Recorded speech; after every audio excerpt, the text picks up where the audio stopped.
Miss তনু, যখন আপনি MRI মেশিনে ছিলেন আপনি হাসছিলেন। আপনার কি ওখানে মজা লাগছিল?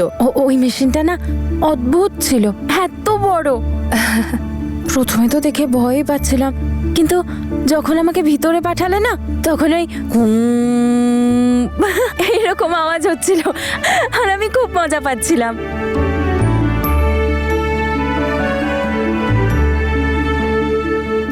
ডক্টর, আপনার রুমটা না খুব সুন্দর। ওই মা যেখানে নিয়ে যেত না, ওই ঘরটা একদম ভালো ছিল না। ওখানে কি বাজে গন্ধ, আমি এইভাবে যেতাম, ওখানে খুব বাজে ছিল। কিন্তু এই জায়গাটা ভালো। মা, তোমারও না ভয় পাওয়ার কোনো দরকার নেই, এই ডক্টরটা খুব ভালো, সূচও ফোটায়নি আমায়।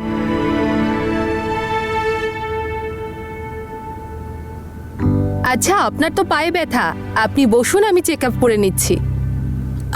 হ্যাঁ, বসে পড়ো।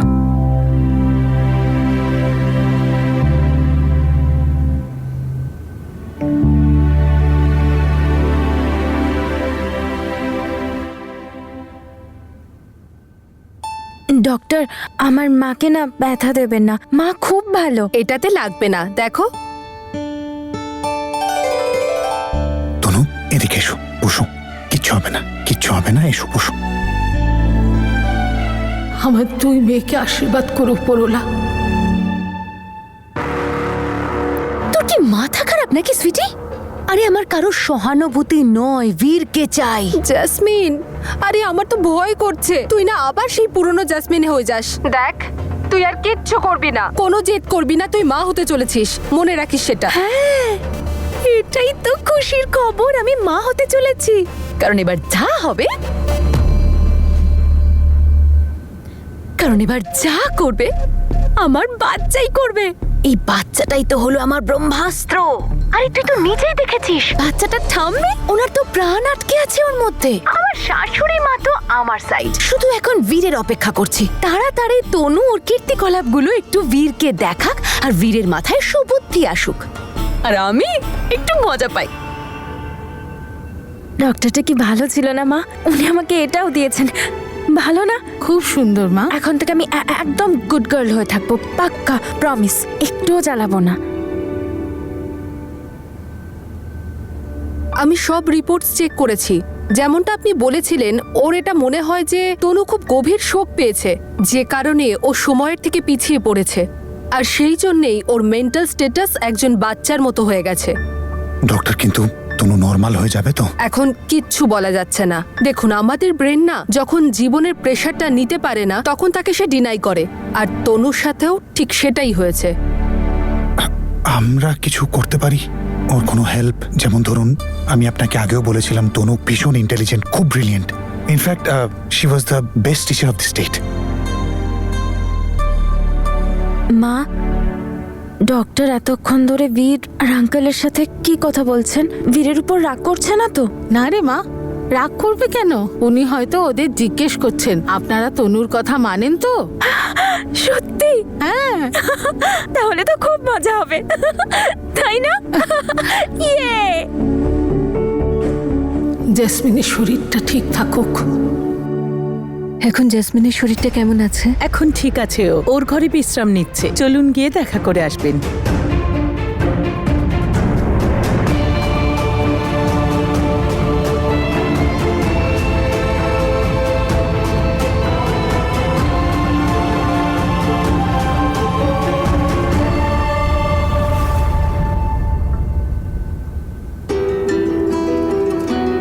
জেসমিন, মা জেসমিন।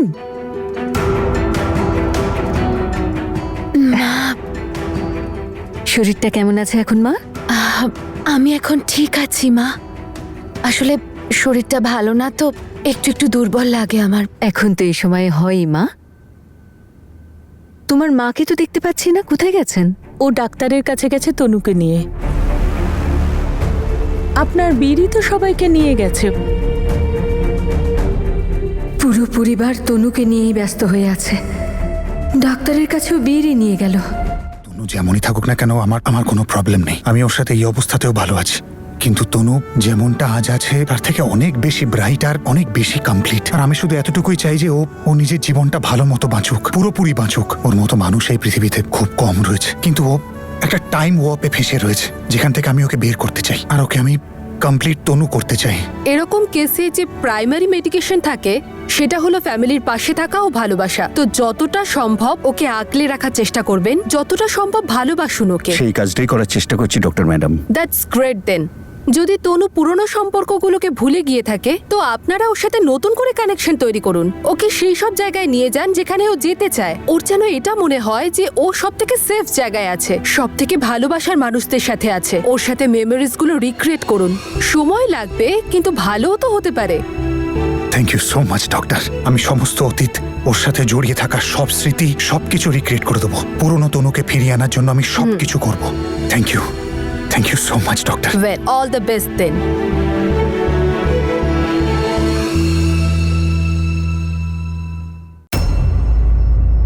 আমি নিজে বানিয়েছি। বাহ, এটা তো খুব কিউট।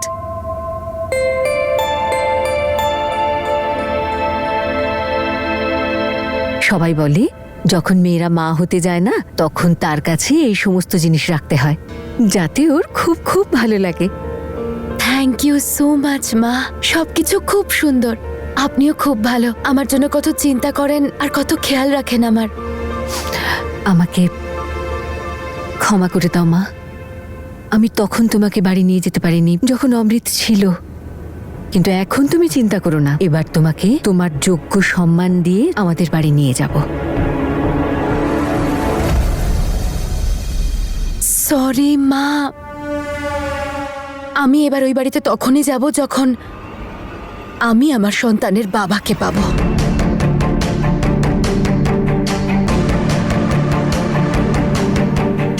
মা, আপনি দয়া করে এটা ভাববেন না যে আমি আপনার উপরে চাপ সৃষ্টি করছি, কারণ আমি এটা কখনো করতে চাই না। এই কথাটা তো আমি আপনাদের সবাইকে প্রথম থেকেই বলেছিলাম যে অ্যাজ আ সিঙ্গল মাদার আমি আমার সন্তানকে পৃথিবীতে আনতে পারবো না।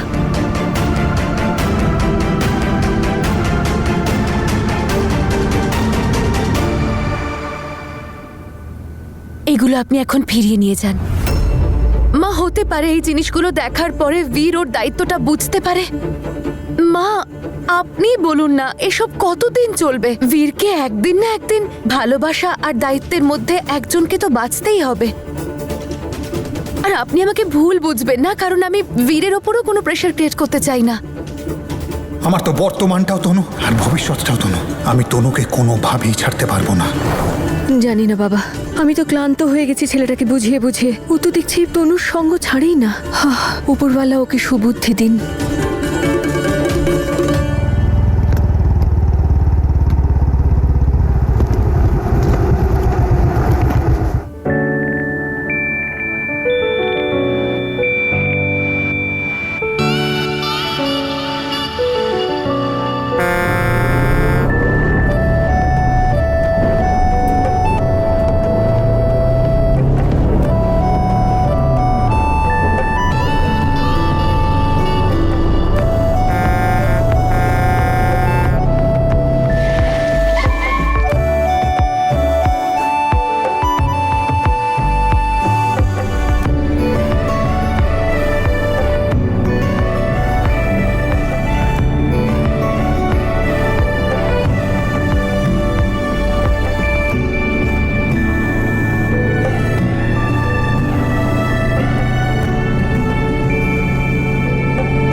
তুমি জানো প্রত্যেকটা ফুলের একটা স্বপ্ন থাকে। তাই প্রত্যেকটা ফুল চায় যে কেউ ওকে ভালোবাসবে, কেউ ওকে কাছে রাখবে, তার ভালোবাসার মানুষকে দেবে।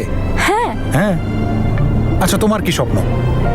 আমার স্বপ্ন প্রথম তো এটা যে আমি তোমার বউ হব, আর দ্বিতীয়টা আমার লজ্জা করছে। আরে তনু, আমার কাছে কিসের লজ্জা? বলো। না। আরে বলো না না, আচ্ছা ওইদিকে তাকাও। কেন? তাকাও না। আর দ্বিতীয় স্বপ্ন এটা যে আমাদের অনেকগুলো পুচকে হবে, এই ফুলগুলোর মতো সুন্দর।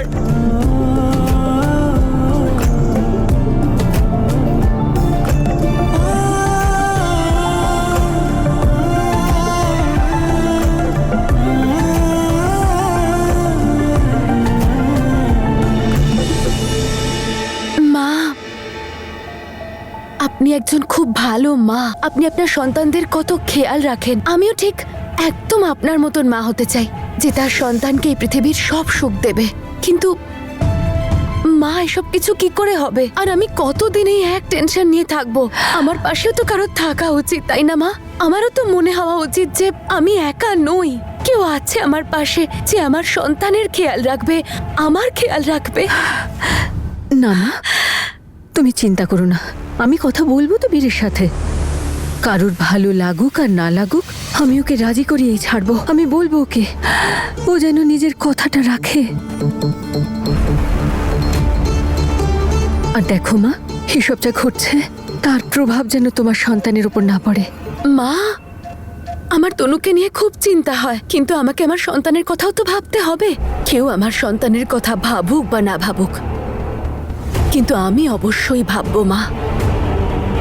এভাবে না হলেও অন্যভাবে ভাববো। এই কথাটার কি মানে মা?